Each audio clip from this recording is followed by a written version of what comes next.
I think there's always been a stigma around female artists.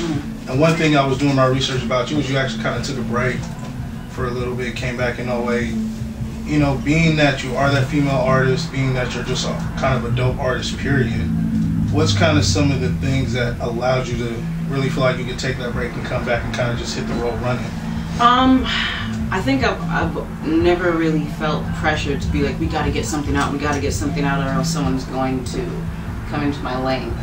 I don't think anyone else can do what I do or make the music that I make, so I'm never afraid of someone coming in and taking my spot, because my spot is me being me, you know. It's not me being anyone else.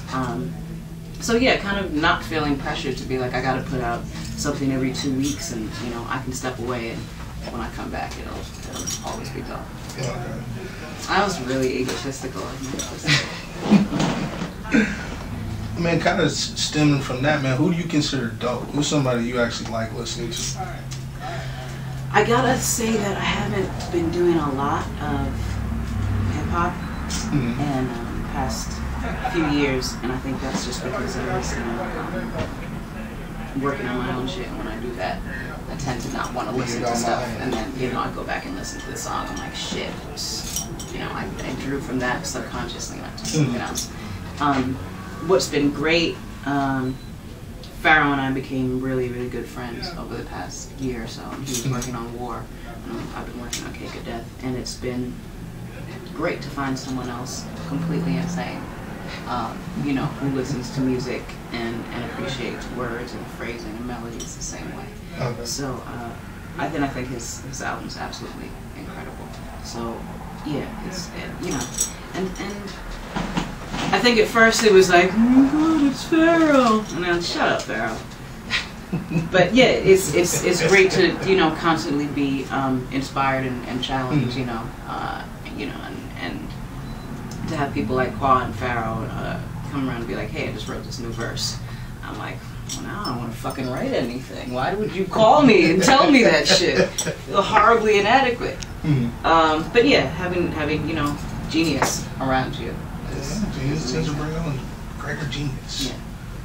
Well, I guess kind of dealing with that same fact that you've been, longevity is kind of there, you're always in your own lane. What do you kind of feel like are some of the foundations or kind of pillars to your success to get to the point you're at now? Being completely honest and never goes out of style. And not afraid to try something new, or, you know, just be yourself. And I got really good advice from a friend and musician a couple of years ago, a few years before I started working on this specific project, and he was like, present a lifestyle, you know, definitely present everything about you that goes into those songs, and don't worry about what the fuck else is going on. Don't worry about what's trendy, don't worry about anything, what's on the radio, because you could be the thing that changes. And, you know, if you put us this morning song and then everybody's like, I want to make a song just like this morning.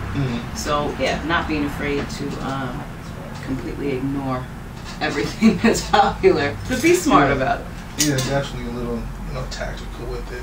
Well, before we get out of here, on the cake, actually, let's go back to cookies and comas. What would you say is kind of like, if you had to pick one, kind of your favorite song off that project? Two, for very different reasons.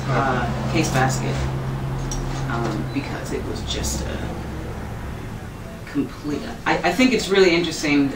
You know, I kind of let go on the beat, and I was like, I'm just gonna fucking rhyme, fuck doing that. And I was like, it ended on. I was like, I have to stop writing. I need to stop writing because this song is gonna be like 80 minutes long. And I was like, fucking marzipan, whatever. And I think what's so interesting about that song is all of those dense words and the wordplay and all of that. And I was like, watch, the only thing people are going to remember from that song is me saying marzipan and yelling Scrabble at the end. I was like, that's so amazing to me. And I rock on, which is something I wanted to do, and do a really, really simple hook and kind of hide complex shit in there. But you don't really notice that it's going on. So it's like, you know, rap trickery. I like doing that. Well, finish everything up. You know, these new fans are going to be getting after your show tonight. No. Oh, it's not. They'll It's be like, be what the fuck? Why did we come out? Awful. We used to like her.